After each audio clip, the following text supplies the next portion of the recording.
তোমার বড় নাতির মাথায় কোনো সমস্যা আছে দাদাজান। না মানে উনি অল্প কিছু নিতে পারে না। সুবাহান খান বিষয়টা বুঝতে পেরে হেসে বললেন, বুঝলে নাতবউ, আমার বড় নাতিটা এসবের ব্যাপারে বড়ই অধৈর্য। সে আবার খুব সহজে কিছু পছন্দ করতে পারে না, আর না সময় নিয়ে বেছে বেছে পছন্দ করবে। তার যেটা প্রয়োজন ওটার পুরো 14 গোষ্ঠী তুলে নিয়ে আসবে। আমি একবার নদীর মাছের নাম বলেছিলাম ওটা নিয়ে আসার জন্য। তারপর তোমার স্বামী কি করেছে জানো? বাজারের অর্ধেক নদীর ছোট মাছ নিয়ে চলে এসেছে। সেদিন ছোট বৌমার কি রাগ! এতগুলো ছোট মাছ কিভাবে কাটবে? টাকা দিয়ে এনে তো আর ফেলে দিতে পারবে না। তাই ছোট বৌমা আর শেফালি মিলে মাছ কাটতে বসে। পুরো দিন পেরিয়ে যাবার পরেও মাছ কাটা শেষ হয় না। ছোট বৌমা রেগেমেগে অর্ধেক মাছ পাড়া প্রতিবেশীদের দিয়ে দেয়। তারপর থেকে আমি ভুলেও আর বড় নাতিকে মাছ কিনতে বাজারে যেতে বলি না, নয়তো দেখা যাবে আবার পুরো মাছের বাজারে তুলে নিয়ে এসেছে। কথাগুলো শুনে আলো শব্দ করে হেসে উঠে বলল, ওনার মতো ঠিক আমার বাবাও। বাজারে গেলে পুরো বাজারই তুলে নিয়ে আসে, তারপর মায়ের কাছে বকা শুনে। একবার তো রেগেমেগে মাথায় লাউ ফিকে মেরেছিল। মেয়েটার কথা শুনে সুবহান খান হাসলেন। তখন তহমিনা খান এসে এতগুলো ওড়না দেখে গম্ভীর কণ্ঠে বলেন, আজকাল দেখছি আপনার বড় নাতি অহেতুক টাকা পয়সা নষ্ট করছে। মুহূর্তেই আলোর মুখের হাসি গায়েব হয়ে গেল। সুবহান খান পিছনে ফিরে স্বাভাবিক গলায় বললেন, আমার নাতি তার বউকে কি দিবে না দিবে সেটা একান্তই তার বিষয়। আর এখানে অহেতুক টাকা পয়সা নষ্ট কোথায় দেখলে ছোট বৌমা? ছেলেটা তো আর বারবার মেয়েটাকে ওড়না কিনে দেবে না, তাই সে একবারেই দিয়ে নিয়েছে। আর তুমি ওর স্বভাব কিন্তু ভালো করে জানো। ও যেটা নেয় সেটা কয়েক মাসের জন্যই নেয়। একটু একটু করে জিনিস নেওয়া পছন্দ করে না। আর না ধৈর্য আছে। তার সামর্থ্য অনুযায়ী সে তার বউকে দেয়। এতে কারোর আপত্তি তো হওয়ার কথা নয়। শ্বশুরের কথা শুনে তহমিনা খান কিছুক্ষণ চুপ থেকে বলেন, আপনি কি জানেন আপনার নাতি এই মাসে কত টাকা সংসারের পিছনে দিয়েছে? অবশ্যই জানি। আর যতটা দিয়েছে এতেই সংসার দিব্যি চলে যাবে। তুমি কি ভুলে গেলে আধার এ মাসের সবথেকে বেশি কার ওপর খরচ করেছে? এ কথা শুনে তহমিনা খান চুপ হয়ে গেলেন। সোবহান খান তাচ্ছিল্যের সুরে বলেন, তোমার ছেলে দেশে ফেরা মাত্রই তোমার কাছে আবদার করলো বাইকের জন্য, আর তুমি সেটা বললে আধারকে। ছেলেটা নিঃশব্দে তোমাকে বাইক কেনার জন্য চেক দিয়েছে। আর যে সে বাইক নয়, তোমার ছেলে সবচেয়ে দামি বাইকটিই নিয়েছে। তবুও আধার কিছু বলেনি। অটো লাইসেন্স কাগজপত্র তৈরি করার জন্য তোমাকে আরও টাকা দিয়েছে। তখন তো তুমি কিছু বললে না। আর ছেলেটা তার বউকে সামান্য কিছু ওড়না কিনে দিয়েছে বলেই অহেতুক টাকা নষ্ট করা হয়ে গেল। শোনো ছোট বৌমা, আমি কিছু বলি না মানে এই নয় যে তোমরা ছেলেটার রক্ত জড়ানো টাকাগুলো এইভাবে শেষ করবে। তোমার ছেলের পড়াশোনা শেষ না, তাকে ক্যারিয়ারের জন্য তো দেশের বাইরে পাঠিয়েছিলে। তাহলে তোমার ছেলের ক্যারিয়ার কই? এইভাবে বেকার জীবন পার করে কি বোঝাচ্ছ বলো তো? লেখাপড়া করে বড় বড় ডিগ্রি অর্জন করে এসে দিব্যি ঘুরে বেড়াচ্ছে, বন্ধু বান্ধবদের সাথে আড্ডা দিচ্ছে, আর আমার নাতির টাকা ফুটাচ্ছে। ছেলেটার কি ভবিষ্যৎ নেই? সে আর কদিন এই সংসারের পিছনে খাটবে? এ পর্যন্ত আর কম খাটল না। সে ছোটবেলা থেকে খেটেই যাচ্ছে। এ বাড়ির বড় ছেলের সব দায়িত্ব পালন করেছে এবং এখনো করে আসছে। কিন্তু তোমার ছেলে কোনো দায়িত্ব পালন করেনি, আর না কখনো চেষ্টা করেছে। আজ রাত বাড়ি ফিরলে বলবে যত দ্রুত সম্ভব একটা চাকরি খুঁজে জয়েন হতে, না হলে কিন্তু আমি ওর সব খরচ বন্ধ করে দেব। তহমিনা খান কথাগুলো চুপচাপ হজম করে নিয়ে সেখান থেকে চলে গেলেন। সুবহান খান এসে সোফায় বসলেন। এতক্ষণ আলো মেঝেতে বসে থেকেই সমস্ত কথাগুলো শুনল। সে উঠে ডাইনিং থেকে পানি নিয়ে এসে দাদাজানকে দিল। সুবহান খান পানি খেয়ে ইশারা করে নিজের পাশে বসতে বললেন আলোকে। মেয়েটা গ্লাস রেখে চুপচাপ দাদাজানের পাশে বল। তখন সুবহান খান বলেন, জানো না বউ, তোমার এই পচা স্বামী না থাকলে আজ আমাদের পথে বসতে হতো। ছেলেটা এইচএসসি পরীক্ষার পরই কিছু কারণের জন্য সে দেশ ছেড়ে চলে গিয়েছিল। বাহিরের দেশে লেখাপড়ার পাশাপাশি পার্ট টাইম কাজ করে নিজের খরচ চালিয়েছে। আমাদের থেকে কোনো টাকা পয়সা নেয়নি, শুধু বাহিরে যাওয়ার জন্য আমার থেকে টাকা ধার নিয়েছিল। তারপর তার পরিচিত আঙ্কেল সব ব্যবস্থা করে দিয়েছে। ওখানে গিয়ে কয়েক মাস পর আমার টাকা শোধ করে দেয়। তারপর কেটে যায় বছরের পর বছর। এরপর আমার গুণধর ছেলেটার জন্য সব শেষ হয়ে গেছে। আমাদেরও কোম্পানি ছিল, কিন্তু কিছু বেইমানের জন্য বাড়ি কোম্পানি নিলামে উঠে যায়। ব্যাংকে এত লোন ছিল যে জমি টমি বেচে দিয়েও শোধ হয়নি। আধার বাড়িটা বাঁচাতে পারলেও কোম্পানিটা রক্ষা করতে পারেনি। এত এত শোক সইতে না পেরে আমার ছেলেটা স্ট্রোক করে। ও যাদের বিশ্বাস করেছিল, দিন শেষে তারাই তাকে ধ্বংস করে দিয়েছে। তারপর থেকে এই বাড়ির সব দায়িত্ব আধার নেয়। রাত, তিথির লেখাপড়া, খরচ থেকে যাবতীয় সব কিছুর দায়িত্ব নিজে নেয়। ছেলেটা বাইরের দেশে খেয়ে না খেয়ে থেকে আমাদের জন্য মাসের পর মাস টাকা পাঠিয়েছে। আমি ছেলেটাকে একটু সাহায্য করার জন্য বাচ্চাদের পড়াতে শুরু করি। এইভাবে দিন যাচ্ছিল আমাদের। রাত এইচএসসি দেওয়ার পর সেও জেদ ধরল বাইরের দেশে গিয়ে ভাইয়ের মতো লেখাপড়া করবে। ছোট বৌমাও ছেলের ভবিষ্যতের জন্য রাজি হয়ে গেলেন। তারপর রাতও তার বড় ভাইয়ের কাছে চলে যায়। ওর ওখানকার সব খরচও আধার সামনে নিত। ছেলেটা পিএইচডি শেষ করে সঙ্গে সঙ্গে দেশে আসেনি। অস্ট্রেলিয়াতে কয়েক বছর থেকে কোম্পানিতে জব করে নিজের ব্যাংক ব্যালেন্স তৈরি করে তারপর এসেছে। ছেলেটা সবার জীবন গুছিয়ে দিলেও নিজের জীবনটা বড্ড অগোছালো। সে একাকিত্বের মাঝে থাকতে থাকতে ভুলেই গেছে ভালোবাসা কি। আমার বড় নাতিটা এমন ছিল না। সে খুব হাসিখুশি আর চঞ্চল ছিল। কিন্তু পরিস্থিতি তাকে এমন কঠোর করতে বাধ্য করেছে। ছেলেটা কখনো সঙ্গী পায়নি নিজের মনের কথাগুলো প্রকাশ করার জন্য। আরও খুব একটা মনের কথা কাউকে বলতে পারে না। ছেলেটার বুক ফাটবে, তবে মুখ ফাটবে না। সাথে ভীষণ ঘাড় এক নাগাড়ে কথাগুলো বলে থামলেন সুবহান খান। নাত বউয়ের মাথায় হাত বুলিয়ে দিয়ে ধীর কণ্ঠে বলেন, আমার নাতিটা বাইরে যতটা কঠোর তার চেয়ে বেশি মনের দিক দিয়ে নরম। ও সহজে কিছু মুখ ফুটে বলে না। ছেলেটা ভালোবাসা, আদর, যত্ন থেকে অনেক আগেই বঞ্চিত হয়েছে কাজের চাপে, পরিবারের চাপে, মানসিক চাপে। ভালোবাসা কী জিনিস সেটা ভুলেই গেছে। আমার নাতিটা মনের দিক দিয়ে খারাপ নয় নাতবউ, শুধু একটু কষ্ট করে মানিয়ে নিয়ে ওর কাছে থেকে যাও। দেখবে একদিন না একদিন ও ঠিক স্বাভাবিক জীবনে ফিরে আসবে। দাদাজানের বলা প্রতিটা কথা খুব মনোযোগ সহকারে শুনল আলো। কিছুক্ষণ পর চুপ থেকে এক গালে হেসে বলল, তুমি চিন্তা করো না দাদাজান, আমি বেঁচে থাকাকালীন আর ছাড়ছি না তোমার বড় নাতিকে। উনি না চাইলেও আমি ওনার সাথেই থাকবো। বেশি বাড়াবাড়ি করলে তুমি তোমার পচা নাতির কান মলে দিবে, ঠিক আছে? সোবাহান খান হেসে বললেন, ঠিক আছে। আলো সব ওড়না নিয়ে এসে আলমারিতে গুছিয়ে রাখল। তাকে সাহায্য করলেন শেফালি চাচি। আধার তখন সোফায় বসে থেকে চুপচাপ ল্যাপটপে কাজ করছিল। আলো সব কাজ শেষ করে ফ্রেশ হয়ে এলো এবং এসেই সোজা স্যারের কোলে ঠাস করে বসল। এতে আধার প্রচুর বিরক্ত হয়। এই মেয়েটা এত চিপকো কেন? হোয়াই? কি সমস্যা তোমার? আলো দুহাতে স্বামীর গলা জড়িয়ে ধরতেই আধার চট করে মুখ সরিয়ে নিল। এটা দেখে আলো খিলখিল করে হেসে উঠে গালে চুমু খেয়ে ফিসফিসিয়ে বলল, যেটার ভয় পেলেন ওটাই করলাম। আধার দাঁতে দাঁত চেপে বলল, তোমার মতো অসভ্য মেয়ে আর দুটো দেখিনি। আলো মুচকি হেসে কাঁধে মুখ গুজে বলল, আলো এক পিসি আছে, আর সেটা আপনার ভাগ্যে জুটেছে। এটার জন্যই আফসোস হয়।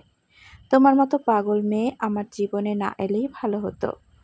এখন আমি আপনার কাছে আছি, তাই আপনার আফসোস হচ্ছে। আর যখন আমি থাকবো না, তখন এর চেয়েও বেশি আফসোস করবেন। একটু থেমে পুনরায় বলল, আচ্ছা ধরুন আমি মরে গেলাম, তখন আপনি কষ্ট পাবেন নাকি খুশি হবেন? আলোর এ কথা বলতে দেরি হলেও তাকে কোল থেকে ফেলে দিতে একটুও দেরি হলো না আধারের। আলো মেঝেতে বসে থেকে বিস্ময়ে তাকিয়ে আছে স্যারের রক্তিম চোখের দিকে। আধার দাঁতে দাঁত চেপে বলল, মরার খুব শখ না তোমার? তা কিভাবে মরতে চাও বলো, আমি তোমাকে সাহায্য করছি। একবার বলেছিলে আমি তোমার নাক মুখ চেপে ধরে নিঃশ্বাস আটকিয়ে মেরে ফেলতে চেয়েছিলাম। তা এখন ওটাই আবার রিপিট করি। শুধু আজ হাতের জায়গায় বালিশ থাকবে। আলো বড় বড় চোখে তাকিয়ে অবাক কণ্ঠে জিজ্ঞেস করল, আমি আপনাকে মারতে পারবেন? এতে কোনো সন্দেহ আছে?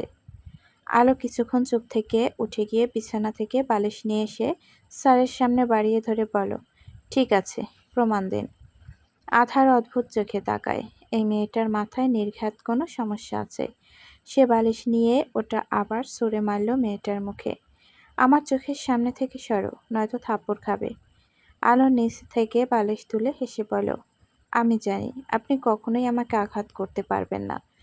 আধার এক ভুরু উঁচিয়ে জিজ্ঞেস করল, এত বিশ্বাস? আলো রুম থেকে চলে যেতে যেতে বলে উঠল, নিজের থেকেও বেশি। কয়েকদিন পরের কথা। আলো তার স্বামীর সাথে বাবার বাড়িতে এসেছে। আজ রোহিতের গায়ে হলুদ। তাদের আরও 1 সপ্তাহ আগে আসতে বলা হলেও আধার কাজের জন্য তাড়াতাড়ি আসতে পারেনি।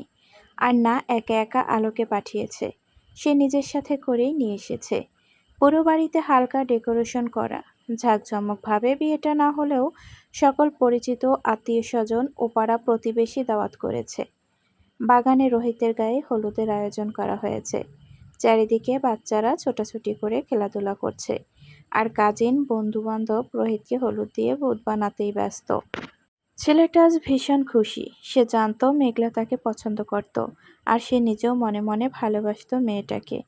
তবে কখনো সেটা প্রকাশ করেনি। মনের গহীনে লুকিয়ে রাখা ভালোবাসাটা প্রকাশ না করেও নিজের প্রিয় মানুষটিকে নিজের করে নিয়েছে। আর শুধু একটা দিন বাকি, তারপরই মেয়েটাকে নিজের অর্ধাঙ্গিনী রূপে দেখবে। এই এই খবরদার, একটু হলুদ মাখবি না আমাকে। ছায়া মায়া হলুদের বাটি নিয়ে ছুটে এসে বড় বোনকে মাখাতে গেলে আলো চিল্লিয়ে উঠল। এতে ছায়া কপাল কুঁচকে বলল, মাখলে সমস্যা কি? অনেক সমস্যা। আমার বর থাকতে তোদের থেকে প্রথম হলুদ মাখিয়ে নেব কেন? হুম? ছায়া মায়া সরু চোখে তাকায়।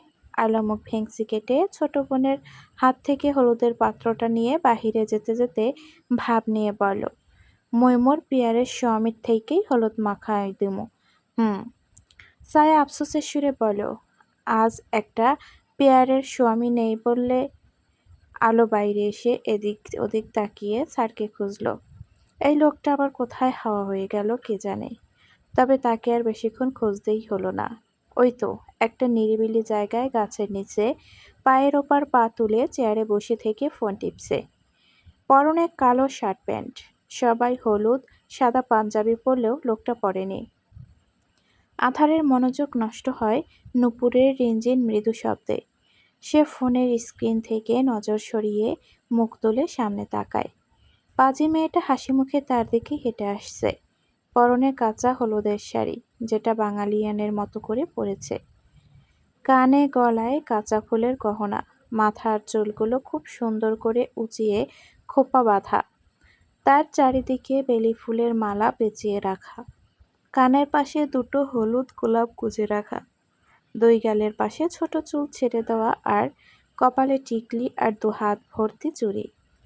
ফর্সা চেহারায় হালকা সাজ। মেয়েটার আগাগোড়া পরখ করতে করতে আধারের মেজাজ খারাপ হলো।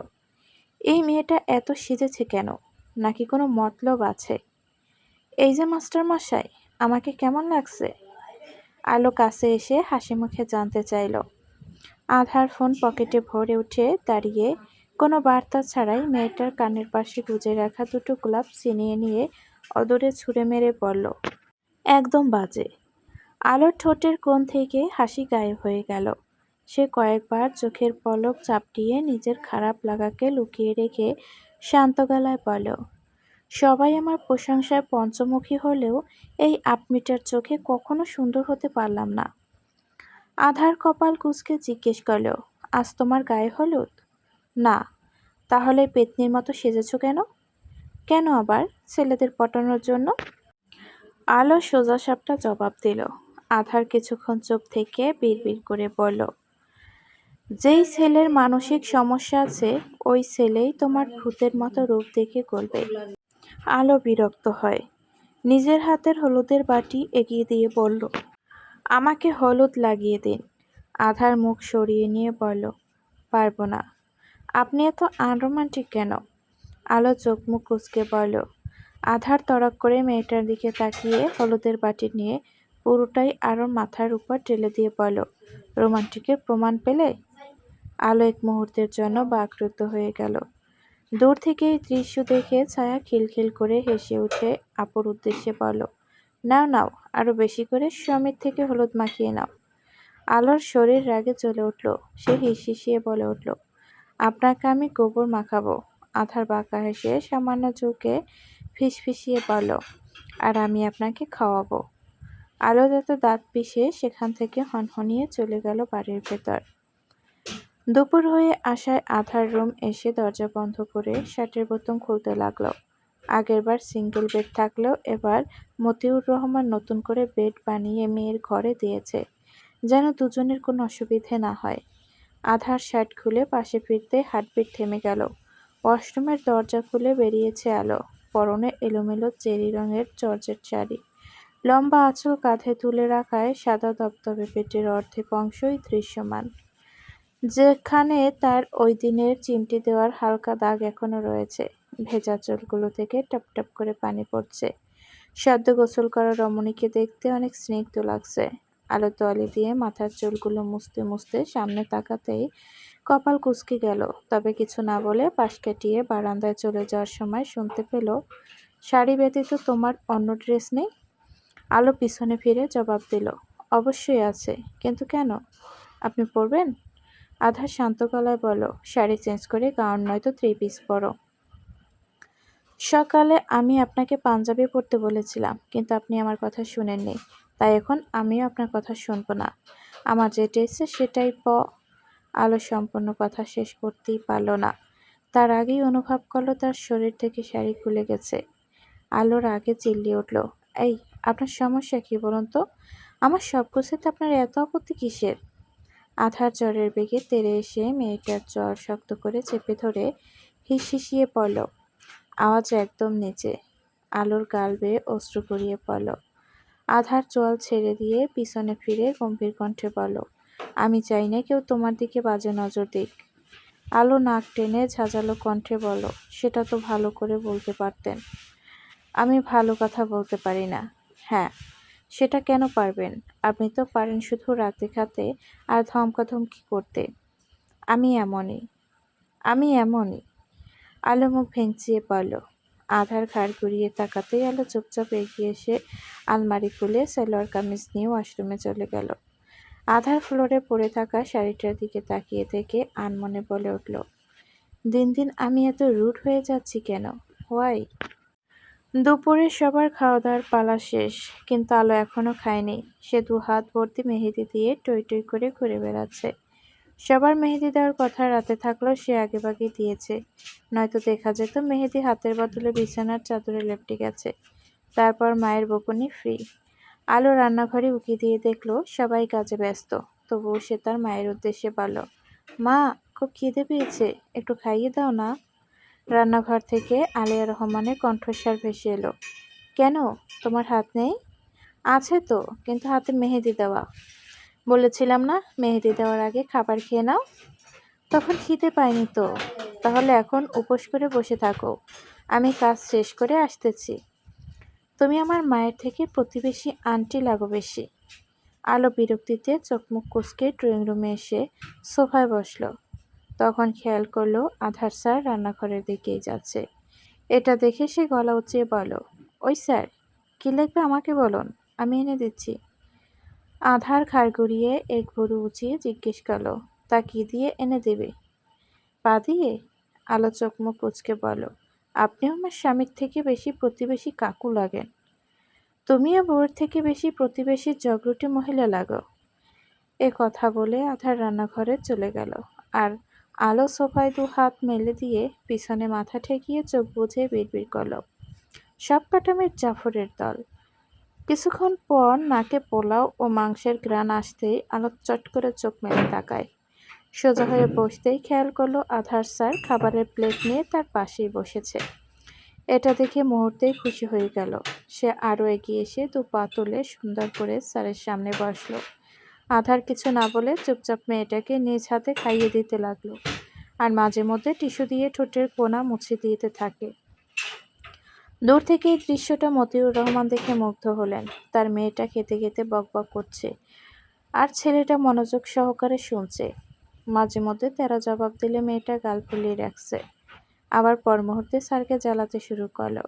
তিনি স্বস্তির নিঃশ্বাস ছেড়ে ওখান থেকেই চলে গেলেন। আলো কথা বলে বলে আধারের মাথা ব্যথা তুলে ফেলেছে।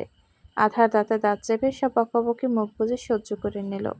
তখনই তার চোখে পড়ল পোলাওয়ের মধ্যে 2টো এলাচি। এটা দেখে মনে মনে ক্রূর হেসে পোলাও মাংসের ভেতর 2টো এলাচি নিয়ে আলোর মুখের সামনে ধরল। মেয়েটা সরল মনে মুখে নিয়ে কিছুক্ষণ চিবোতেই থমকে গেল। চট করে ঘাড় ঘুরিয়ে ছাদের দিকে তাকাতেই আধার শব্দ করে হেসে উঠল, কারণ মেয়েটার রক্তিম চেহারাটা দেখার মতন। এই প্রথম স্যারকে মন খুলে হাসতে দেখে আলো মুগ্ধ চোখে তাকিয়ে থেকে হাসল। লোকটাকে হাসলে কত সুন্দর লাগে, অথচ মানুষটা হাসতেও কিপটেমি করে। মেয়েটাকে নিজের দিকে অমন করে তাকিয়ে থাকতে দেখে আধার নিজেকে সামলিয়ে নিয়ে গম্ভীর মুখে বলল, বেসিনে মুখের খাবার ফেলে দিয়ে এসো। কিন্তু আলো গেল না। সে স্বাভাবিকভাবে মুখের খাবার চিবিয়ে খেয়ে নিল। এটা দেখে আধার থমথমে মুখে বসে থাকলো। তখনই তার নজর যায় মেয়েটার দু হাতের তালুতে, যেখানে তার নাম জ্বলজ্বল করছে। ডান হাতে আরবিতে ও বাম হাতে ইংরেজিতে ছোট্ট করে লেখা আধার।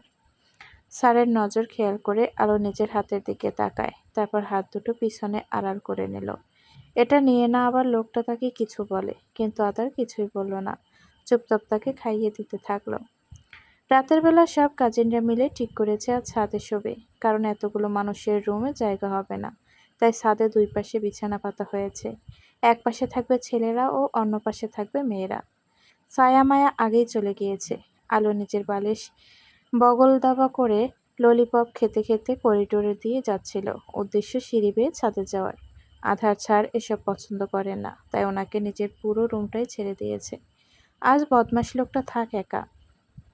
এসব ভাবার মাঝেই আলো অনুভব করলো পিছন থেকে কেউ তার বিনুনি চেপে ধরেছে। আলো বিরক্তিতে মুখ দিয়ে চবড়িয়ে উচ্চারণ করলো। মুখ থেকে ললিপপ বের করে ঘাড় ঘুরিয়ে পিছনে তাকিয়ে খ্যাক করে বলল, এখানেও আবার চুল ধরে টানাটানি শুরু করেছেন। প্রত্যুত্তরে আধার কিছু না বলে মেয়েটার হাতের বাহু চেপে ধরে টেনে টুনে নিজের সাথে নিয়ে যেতে যেতে লাগলো। রুমে এসে বিছানায় ছুঁড়ে মারল মেয়েটাকে। তারপর দরজা লাগাতে লাগাতে গম্ভীর কণ্ঠে বলল, এখানেই ঘুমাও। আলো সোজা হয়ে উঠে দাঁড়িয়ে পিছনে ফিরে হাতে থাকা বালিশটা স্যারের দিকে ছুঁড়ে মেরে দাঁতে দাঁত চেপে বলল, আপনি আমার জীবনটা জ্বালিয়ে খাচ্ছেন। আধার বালিশটা ক্যাচ করে ধরে বিছানায় ছুঁড়ে মারল। তারপর দু হাত ট্রাউজারের পকেটে গুজে এগিয়ে আসতে আসতে ধীর কণ্ঠে বলল, তুমি ঘুমানোর সময় কেমন হয়ে থাকো সেটা জানো? অর্ধনগ্ন হয়ে থাকো। ঘুমের স্টাইল এত জঘন্য তোমার। সেই জায়গায় তুমি কিনা অতগুলো ছেলেদের সাথে ছাদে থাকবে? আর ইউ সিরিয়াস মিসেস খান? ছেলেদের সাথে না, বলুন মেয়েদের সাথে। আর অনেকগুলো কমফোর্টার রয়েছে, কোনো সমস্যা হবে না। আমার বেডেও কমফোর্টার রয়েছে, এমনকি তুমি শোয়ার সময় ওই কমফোর্টারের নিচেই শোও। কিন্তু ঘুমানোর পর তুমি কমফোর্টারের নিচে না, বরং কমফোর্টার তোমার নিচে থাকে, সাথে পরনের টি শার্ট প্লাজো ওপরে। আলোকে সম্পূর্ণ কথা বলতে না দিয়ে আধার বলে উঠল। আলো কিছু না বলে লজ্জায় মুখ সরিয়ে নিল। মাঝে তার ঘুমিয়ে থাকা ভালো নয়, তাই বলে লোকটা মুখের উপর এইভাবে বলবে? আধার মেয়েটার কাছে এসে মাথা নিচু করে কানের কাছে মুখ নিয়ে ফিসফিসিয়ে বলল, সবাই আপনার স্বামীর মতো এত ভদ্রলোক নয় ম্যাডাম, যে আপনাকে অর্ধনগ্ন অবস্থাতে দেখেও নিজেকে শান্ত রাখবে। এ কথা বলে আধার সরে গেল। ওয়াশরুমের দিকে যেতে যেতে স্বাভাবিক গলায় বলল, তবুও যদি আপনার সবার সাথে ঘুমাতে ইচ্ছে করে তাহলে যেতে পারেন আপনি। আধার ফ্রেশ হয়ে রুমে এসে দেখে আলো নেই। এটা টের পেতেই চল শক্ত হয়ে উঠল। মেয়েটা এত কিছু শোনার পরেও চলে গেল। আধার হাতের তোয়ালে সোফার উপর রেখে রুমের বাতি নিভিয়ে বিছানায় উপুর হয়ে শুয়ে বালিশে মুখ গুজল। মেয়েটা যেখানে ইচ্ছে সেখানে যাক, তাতে তার কিছু যায় আসে না। অনেকটা সময় পর আলো হাতে করে পানির জগ নিয়ে রুমে এলো। সে মূলত নিচে পানি নিতে গিয়েছিল।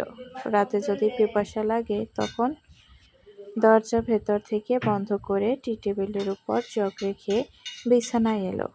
স্যারের চোখ মুখের সামনে কয়েকবার হাত নিয়ে চেক করলো, ঘুমিয়ে আছে নাকি ঘুমের ভান করছে। আলো কিছু বুঝতে না পেরে চুপচাপ স্যারের উদম পিঠের উপর মাথা রেখে উল্টো হয়ে শুয়ে পড়ল। তারপর দু হাত চোখের সামনে নিয়ে এসে খুঁটিয়ে খুঁটিয়ে দেখতে দেখতে মনে মনে বিড়বিড় করে বলে উঠল, মেহেদি রাঙা হাতে লিখেছি আপনার নাম, আর এ জীবনে শুধু চেয়েছি এই পচা আপনিটাকেই।